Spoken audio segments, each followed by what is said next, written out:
Vítejte u podcastu Na ledě. Na ledě, kde probíráme různá hokejová témata, která zkrátka aktuálně rezonují, anebo sem pozveme vždy nějaké zajímavé hosty. A dnes tu máme jednoho velmi zajímavého hosta, pokud tedy pravidelně sledujete stanici Nova Sport. A to nejenom co se týče třeba hokeje v rámci NHL, ale třeba i fotbalu, případně tenisu. Se mnou ve studiu je totiž Jožo Havrila, komentátor stanice Nova Sport. Jožo, hezký den. Ahoj, som rád, že si povedal, že veľmi zaujímavého, pretože som jeden z mála, ktorý v tejto relácii bude mať problémy s písmenkom R. No, na to se chci zeptat, ty jsi ze Slovenska, vysíláme tady z Prahy, takže relativně spíše více máme české fanoušky, dalo by se říci. Tak jak ty se vlastně pereš s češtinou? No, snažím sa ju veľmi v hovorovej reči nepoužívať, aby som si neurobil nejakú hanbu a neušiel z ostúdy kabát, ale niekdy sa stane, že česky mluvím. Jak dlouho už působíš na stanici Nova Sport? To si bolo ešte v Plienkách. Na stanici Nova Sport, odkedy vlastne vznikla, ale predchodcom Nova Sport bola Galaxie Sport, čiže vlastne od roku 2004. V auguste to bolo 20 rokov. V auguste minulého kalendárneho roka. Jak ses vlastně dostal ze Slovenska až do České Galaxie Sport tehdy? Myslím, že vlákom. Z Bratislavy do Hradca Králové. Vtedy tam sídlila Galaxie Sport, ale dostal som sa tak, že predtým som 8,5 roka robil v slovenskej televízii. Otvárali sa nové možnosti. V slovenskej televízii prišlo k obrovskej redukcii členov, dvojnásobnému zníženiu stavu a vtedy som si povedal teda, tak treba asi ísť odom dál, keď ťa nechce tvoja alma mater. A myslím si, že to bol môj najkrajší krok v živote okrem svadby, tak toto bol moment, na ktorý nikdy nebudem nadávať, nikdy ho nebudem ľutovať a budem rád, že som trošku zmenil svoju komfortnú zónu, lebo pre mňa to prináša predovšetkým to časté cestovanie, ale už by som to nikdy nevymenil. Věděl jsi vždycky od malička, že chceš být sportovní komentátor, případně sportovní novinář? Prvých 5 rokov ani nie, ale keď som už mal 6 rokov, tak vtedy som si povedal, že bavia ma priame prenosy, baví ma šport, aj vďaka otcovi, ktorý ma k tomu športu priviedol. A povedal som si, keďže mňa len ťažko zatvoríš ústa, že asi toto by bola dobrá cesta, tak som to išiel si touto líniou a ono, keď snívaš svoj sen, tak sa ti podarí. Pamatuješ si na svůj první odkomentovaný zápas v životě? Pamätám, to bol rok 1996, bola to olympiáda v Atlante a myslím si, že to bola váhová kategória vo vspieraní, ale neviem teraz, či do 60, či do 80 kg. Bol to netradičný šport pre mňa, o ktorom som vedel skutočne nič. A jak to vlastně vypadalo? To byl znervózní u toho svého prvního komentování? No, tak to je samozrejme, vždy, keď je niečo poprvýkrát, tak je človek nervózny, ale napokon som to nejak zvládol. Otázne je, do akej spokojnosti. Našťastie vtedy neexistovala doba internetov, takže si reakcie prečítať nemohol, pretože keby som si ich prečítal, asi by neboli úplne príjemné. Navyše v tom čase tá verejnoprávna televízia na Slovensku nemala žiadnu športovú konkurenciu. Vtedy bola ešte naša sestra Markíza v Plienkach, ona vlastne v tom čase vznikala v 96. Takže ono, keď nepoznáš a nepočuješ názory od kritikov, aj tých konštruktívnych, tak nie si až pod takým veľkým tlakom. Jak ses vlastně připravoval na vzpírání? Protože v té době nebyl vlastně internet, říkáš, že to je sport, kterýmu si úplně moc nerozuměl. Tak jak se šlo připravit na tuhle část olympiády, kterou si musel komentovat? Áno, tak ono vtedy v rámci tej olympiády si mal výborný servis informácií, aj keď neboli možno tie informácie také bohaté na pikošky, na zaujímavosti, vedel si tam ich štatistické údaje, má také veci, ktoré dosiahli alebo čo dokázali získať. Takže aj keď sa podrieš na to komentovanie v polovici 90. rokov a teraz, tak vtedy si divák musel povedať, áno, toto bolo to dobre, pretože to nebolo zasytené informáciami. A ja som známy tým, že proste poviem všetko aj o veľkosti topánok, aj o farby spodného prádla. Takže vtedy to bola taká dobrá doba, lebo tých informácií nebolo extrémně tak veľa ako teraz. Takže to je taková ta nejzásadnější věc, která se změnila od té doby, co komentuješ, nebo je tam ještě něco, co se dost výrazně změnilo od komentování tenkrát a teď? Toto je jedna z tých vecí najdôležitejších a tá druhá vec je rýchlosť. Keby si sa pozeral na trebárs futbalové zápasy alebo hokejové zápasy, tie boli vtedy rýchle, ale tiež to pre diváka nebolo také dostupné, čo sa týka informačných tých príbehov, tak doba sa zrýchlila, šport sa zrýchlil a predovšetkým hovorím, ten prísun nových informácií ťa necháva stále v absolútnom strehu a musíš byť vždy maximálne pripravený. Lebo aj tá kontrola od divákov je výrazne vyššia a väčšia, ako to bolo v minulosti. Takže šport sa zrýchlil rozhodne. Ty si vlastně na stanici Nova Sport známý tím, že komentuješ tedy fotbal, hokej, případně tenis, možná ještě nějaký sport občas. Hokej. Pojďme k tomu hokeji, protože jsme přece jen podcast na ledě. Tak NHL. Když jsi začínal tenkrát na Galaxy Sport, předpokládám, že to byl tvůj první zápas NHL, který si komentoval, nebo první zápas NHL. Nie. NHL som začal komentovať až v sezóne 2016-17. To bola moja prvá sezóna, predtým to bola vyložene domena iba tenisu, pretože Galaxie a aj nástupník Nova Sport bola známa tenisovými prenosmi tých najväčších kategórií Kovenskoncom, Wimbledon, takže k hokeju som sa dostal až v sezóne 2016-17. Bol to zápas Vancouver proti někomu, to si už nepamätám, ale tréma byla obrovská. Jak ses vlastně připravil na ten první zápas hokejový, protože jestli si předtím byl zvyklý komentovat třeba tenis, tak už si sám naznačil, že ta rychlost v hokeji je samozřejmě jiná. Tak jak se ti komentovala NHL? A práve, že lepšie, dokonca ako tenis, pretože pri tenise je takým pravidlom, že musíš byť chvíľu aj ticho. Ja keď som 2-3 sekundy ticho, mám pocit, že som zomrel. Ja proste, bohužiaľ, mám tu nevýhodu pre niektorých takých konzervatívnejších divákov, že musím proste stále rozprávať, aj keď sa nič nedeje. A tá príprava nebola nejaká problematická, pretože hokejové pravidlá som poznal, na hokej som chodieval aj ako divák, aj ako fanúšik, takže pre mňa ten prechod nebol problematický. Práve naopak, ja som to uvítal. Ty jsi známý taky tím, když komentuješ, že hodně dáváš najevo své emoce. Je to něco, čím se ty sám charakterizuješ? Myslím si, že tie prenosy prežívam možno viac, možno ako je aj zdravé, ale to je proste naturel. Keď máš horúcu krv, alebo si proste taký ten živelný typ, tak to proste vidieť aj pri priamých prenosoch. Mňa by pokojné tempo uspávalo. Ja sa priznám, hovorím, môže to ísť niektorým divákom na nervovú sústavu, ale proste taký som a chvála Bohu, každý z nás má niečo výnimočné, každý z nás, ktorý komentujeme NHL, je v niečom iný, lepší, má svoje tempo, má svoje spôsoby. Nie sme z jedného cesta.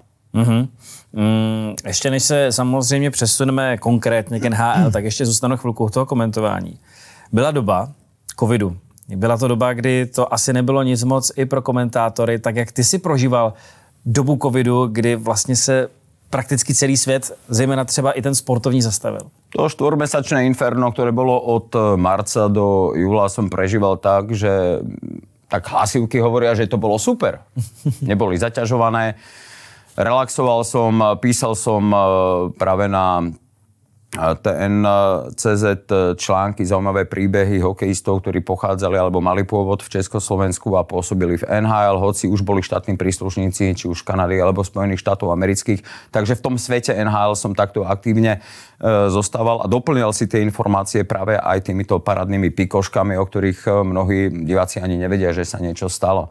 Takže, a že taký ten pôvod je práve z týchto končín. Takže aj tam som doplňal tie svoje informácie zo světa NHL.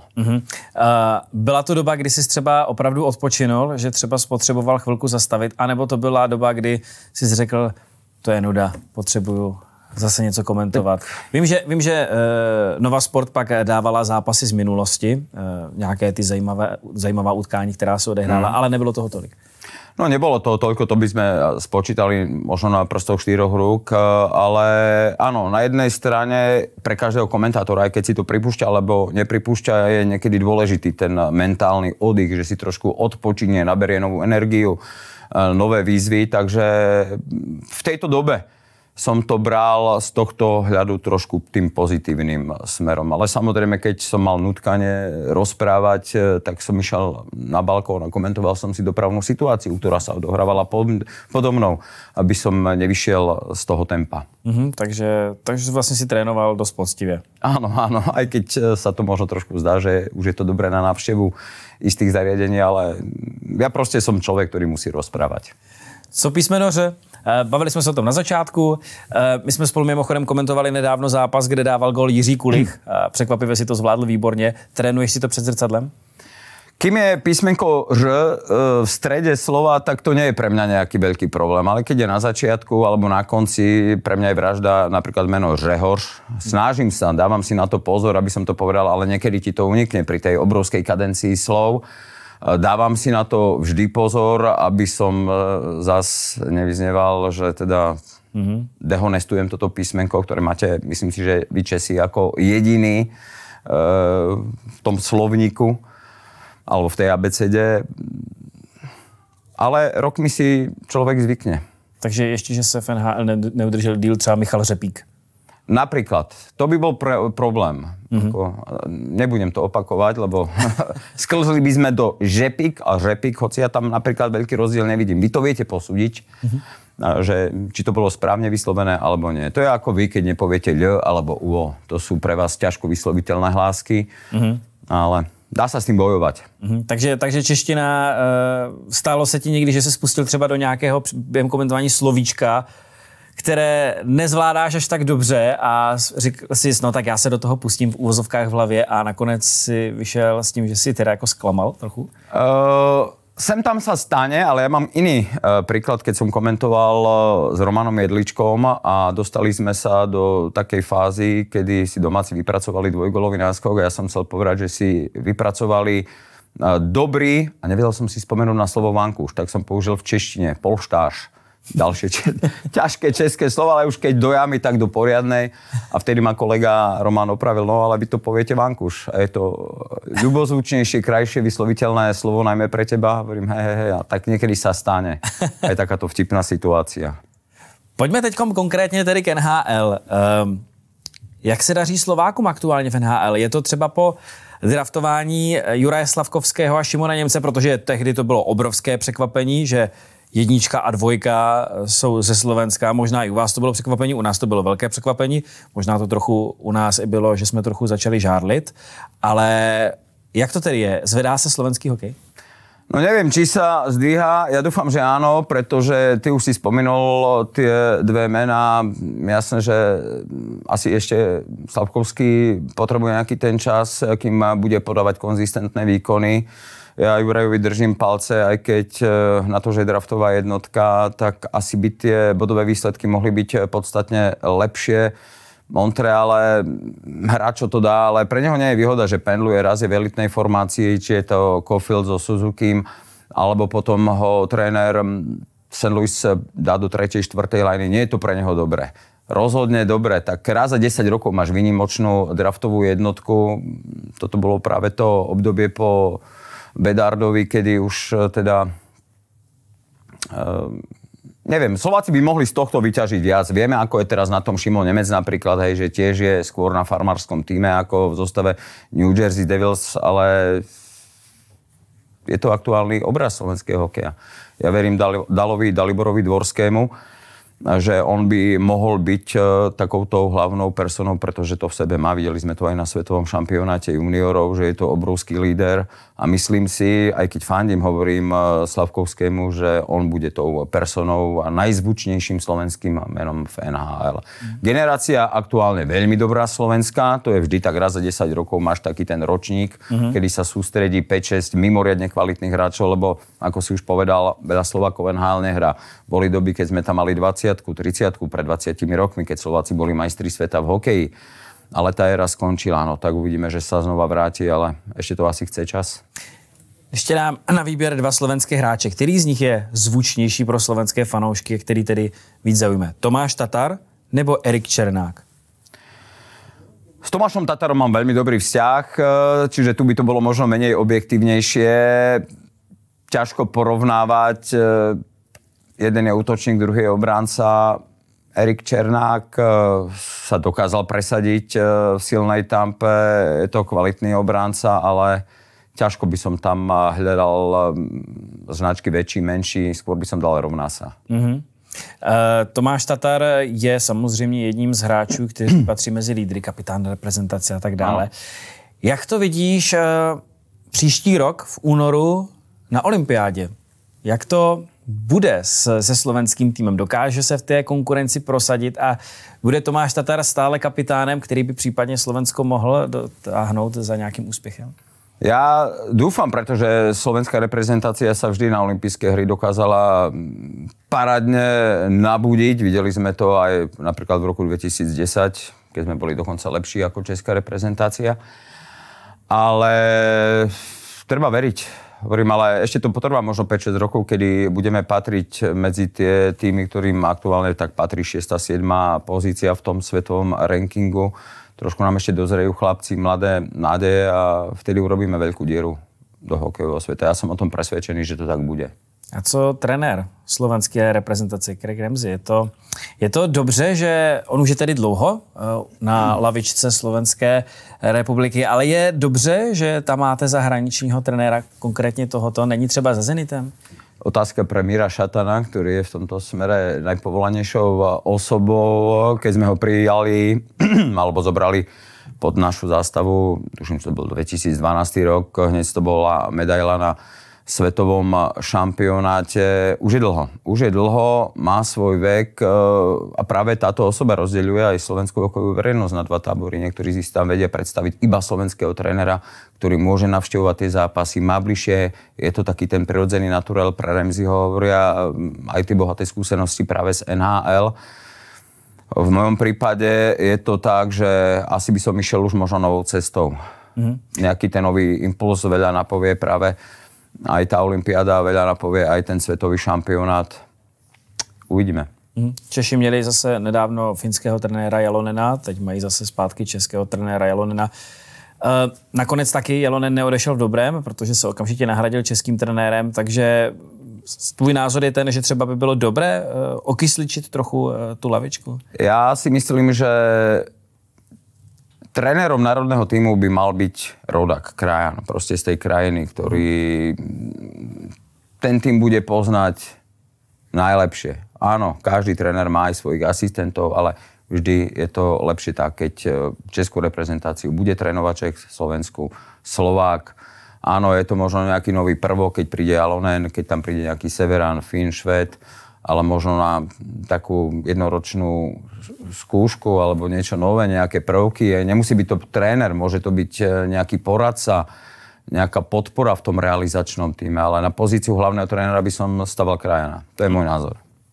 Pojďme teď k NHL a třeba českým hráčům. Jak tobě se třeba líbí čeští hráči a co říkáš třeba na přesun Martina Nečase do Koloráda? Martinovi strašne prajem, má sympatického tatka, ktorý mu drží palce a prežíva tie zápasy, keď k nám chodí do štúdia. Martin je pre mňa veľký borec, začiatok tejto sezóny bol fenomenálny v Caroline. Je pravda, že v tých posledných zápasoch už možno tie body nezbieral, mal tam aj nejakú sériu bez nejakého bodového zisku. Preto vnímam ten jeho prestup do Colorada ako aj pre neho veľmi prospešnú a navyše ide do týmu, ktorý pokojne môže vyhrať Stanley Cup, pretože je to tým plný zvučných mien, Makar, Nathan McKinnon. Takže Martinovi nové prostredie, myslím si, že ešte viac môže pomôcť. Hoci znova pripomínam, on je fantastický. Už v Caroline patril medzi tých najproduktívnejších hráčov. Ale ako sa hovorí, nová metla dobrá metie, nový klub, nová výzva a Martinovi to v kariére ešte viac môže pomôcť. Takže beriem to ako súčasť hokejového sveta. Nikdy nevieš, kedy na druhý deň sa objavíš niekde inde. A obecně čeští hráči, jak bys je třeba viděl v téhle sezóně, třeba David Pastrňák, Tomáš Hartl, brankáři, Dostál, Vejmelka, Hrytych? Česká brankárska hokejová škola, tu ani netreba komentovať, fenomenálne, čo predvádzajú. K Davidovi Pastrňákovi jazda len toľko. Aj Pavla Záchu musíme spomenúť, pretože toto sú dvaja z hlavných lídrov bostonského tímu. Neviem, aká bude táto sezóna pre Bruins, aká bude pre Davida. Skutočne je to fenomenálny hokejista, ale predsa len Marchand aktuálne možno nie je v tej svojej top forme. Odišli viacerí kľúčoví hráči, pred 2 rokmi skončil Bergeron. Keby títo hráči pozostávali v tíme a mali tú svoju top formu, tak ešte viac rastie aj David, hoci on už teraz je suverene najlepším hráčom Bruins. Nielen keď sa pozrieme do kanadského bodovania, ale je to veľký líder. Len by potreboval ešte taký trošku konzistentnejší tým okolo seba, aby Boston napríklad mohol zaútočiť na Stanley Cup. Čo by som Davidovi Pastrňákovi a Pavlovi Zachovi jasne, že doprial, lebo to sú sympatickí chalani. Který tým je třeba pro tebe letos velké zklamání od začátku sezóny? No, tak nesporne najväčšie New York Rangers, víťaz prezidentskej trofeje z minulej sezóny, čakalo sa od nich podstatne viac. Dlho sa riešila otázka ďalšieho pôsobenia a 6 na jeho zmluvy, nakoľko si príde. Trošku to poznamenalo aj jeho výkony, nesporne, lebo jeho čísla išli pod 3 inkasovaných golov na jeden zápas. Rangers ma v tomto smere nepríjemne prekvapili, pretože hovorím si, tak áno, je pravda, že prezidentskú trofej len sotva niekedy 2-krát získaš po sebe, ale to, čo predvádzali, to bola výsledková katastrofa. Nedarilo sa Panarinovi, takže pre mňa najväčšie sklamanie zatiaľ tejto sezóne Rangers, aj keď oni to ešte pravdepodobne dotiahnu, už sa dostávajú na tú víťaznú vlnu a dostanú sa pravdepodobne do play-off, ale od tohto týmu by som očakával podstatne viac.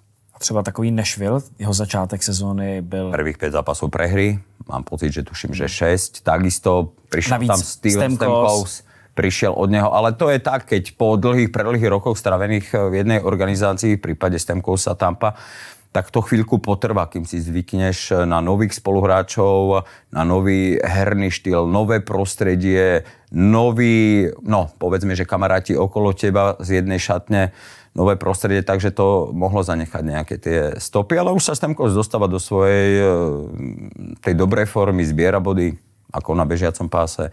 Nashville ešte zabojuje samozrejme, ale v play-off si myslím, že takisto by chýbať nemali. Já teda divákům můžu prozradit, že ty si říkal, že bys byl rád, kdyby se tým Utah jmenoval Dogs. Máš rád psy? No áno, tak máme tu všelijaké zvieracie prezývky alebo názvy klubov a Dogs mi sú tak sympatické, že keby sa dalo hlasovať v nejakej ankete, tak by som to vybral. Nesporne pes najlepší priateľ človeka. Takže za tebe Dogs z těch všech variant, které byly na stole, třeba Yeti, kterého nakonec neschválili kvůli nějaké ochranné známce, tak Utah Dogs by bylo za tebe to nejlepší, co by mohli Utah mít, ano? Presne tak, lebo však Arizona Coyotes boli. Teraz Utah Dogs a myslím si, že by to malo veľa sympatizantov, lebo podri sa, koľko na svete je psíčkarov. Hlavne tady v Česku a na Slovensku? Tak tu aj celkovo v strednej Európe áno, ale ja si myslím, že aj to taký krátky názov. Rýchlo sa píše Utah Dogs. No je pravda, že Utah bude muset asi vymyslet marketingově něco, co si chytí, protože přeci jen ten klub byl v Arizoně, kde těch fanoušků nebylo tolik. Teď se přesunul do Utahu, kde si musí získat fanoušky a nejenom v Utahu, samozřejmě po celé Americe, aby se, nebo i mimo Ameriku, aby se prodával ten merch, takže Dogs možná asi celkem logická volba. Verím v to, že by to tak mohlo byť, aj keď ešte som sa doteraz nestretol, že by Dogs boli práve spájani s Utahom. Vieme, že tam bola nejaká anketa aj od fanúšikov, aký názov by mohol mať klub. To bola samozrejme taká tá funny anketa, k ničomu nezavezovala. Mohlo by to tak byť. Dobře, tak budeme samozřejmě doufat, že to bude nějaký název, který se nám nebude hůř říkat, protože když Seattle vstoupil s Krakenem, tak to taky trošku dělalo problém, protože jsme zvyklí mluvit v množném čísle o tom daném klubu, ano. Jako třeba králové, jezdci, kočky nebo panteři, záleží, jak kdo to chce překládat. Ale Kraken je jenom jeden, tak to taky asi nebylo úplně jednoduché ze začátku. Je to určite tak a z prvotí, keď už sa teda vedelo, že to bude Kraken, tak poviem pravdu. Ani som nevedel, čo to je. Nejaký ten názov som niekde započul. Ale že by som si teraz, keby niekto povedal nakreslí Krakena, no tak čo tam nakreslíš? Jablko? Nevedel som, že také niečo vlastne môže byť aj realitou, ktorá sa dostane do sveta NHL. Komentuješ hodně zápasů, nejenom hokeje, ale i fotbalu. Někdy po fotbale máš pak v noci zápas hokejový. Jak nezaspat? Mať oči na stopkách. Ja patrím medzi tých, ktorí potrebujú, alebo im stačia len 4 hodiny, ale predovšetkým je to ekrazit. Asi by som to nemal hovoriť úplne nahlas, pretože keď sa to internistka dozvie, alebo si to náhodou, alebo sa to k nej náhodou dostane, tak sa zhrozí a vyradí ma z evidencie, pretože ja pijem extrémne veľa čiernej kávy. A čierna káva je pre mňa doping, našťastie povolený, len problém je, že niekedy po tej extra silnej káve, potom ešte aj po prenose, keď normálny človek ide spať, nedokáže zaspať, takže ja ešte tak 3-4 hodiny po prenose pozerám do plafóna a meditujem. Počítam, tak keby som ich počítal, ale ani to sa mi nechce. Tak som svieži. Pojďme teda ještě na závěr k té letošní sezóně NHL. Když jsi viděl tu aktuální tabulku, jak se ta sezóna vyvíjí, kdo je podle tebe favorit a kdo třeba černý kůň, kdo nás může ještě hodně překvapit tuhle sezónu? Čierny kôň, alebo pre mňa najväčšie prekvapenie tejto sezóny a strašne im držím palce, je Columbus. Neskutočná gólová bilancia, skvelý priemer strelených gólov na jeden zápas. Kto by to o nich povedal, najmä po tej tragickej smrti, ktorá sa stala, ako sa chlapci dokázali zomknúť a bojujú, ako ich to neskutočne nakoplo. Columbus by pred sezónou každý asi považoval za tým, ktorý bude bojovať predovšetkým o to, aby neskončili úplne niekde dole na chvoste a Columbus sa snaží, bojuje a strelecky vyniká. To by byl asi krásný příběh, kdyby po tom, co bohužel zesnul Johnny Gaudreau, tak najednou by Columbus dokázal třeba získat Stanley Cup. Byla by to asi jedna z těch pohádek, kterou vlastně NHL napsala už mnohokrát za celou tu historii. Presne tak a myslím si, že aj toto je taký motor, taký ten tmel toho týmu, že oni bojujú nielen za klub, za značku, za svoje budúce platy, ale bojujú za Johnnyho. To je neskutočne silný odkaz. To si možno fanúšik takto pri pohľade na výsledky nevšimne, ale to treba hľadať, ako tá arena žije pred Bully. Banner Johnnyho Gaudreaua, to je taký ten krásny povolený doping, ktorý nakopne ten tým. A Columbus to predvádza v neskutočnej paráde.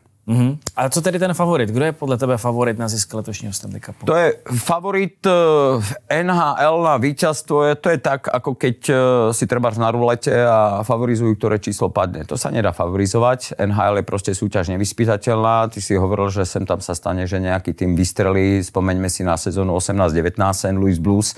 V januári boli najhorším tímom celej súťaži. Najmenší počet bodov a vieme, ako to dopadlo.